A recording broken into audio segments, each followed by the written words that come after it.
Спасатели Якутии в очередной раз провели полевые тренировки. В течение продолжительного времени несколько групп аэромобильного отряда Республиканской службы спасения выходили на лыжные маршруты. Об одном из таких выходов расскажет Сергей Алексеев. Ходьба на лыжах – один из многочисленных навыков, которым должен владеть любой спасатель. После подгонки снаряжения группа выходит на 15-километровый маршрут. Впереди спуски, подъемы, ледяное озеро и густой непролазный лес с глубокими сугробами. Спасатель службы спасения Якутии готов работать в любое время суток и любых погодных условиях, в том числе и в экстремально низкие температуры.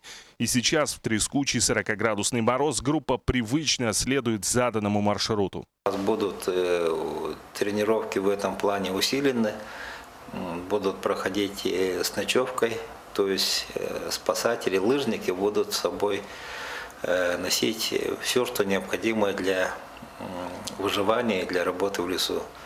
Опыт и физическая форма спасателя – залог успешных поисково-спасательных работ.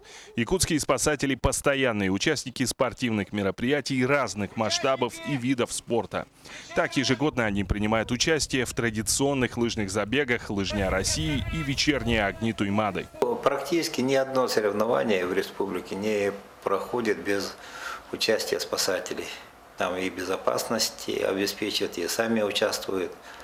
И буквально на всех, от Дети Азии, кончая спартакиадами. В таких выходах также тренируется стрессоустойчивость и стремление к намеченной цели, а также командный дух. Ведь от слаженности и психологического настроя зависит удачная работа всей группы.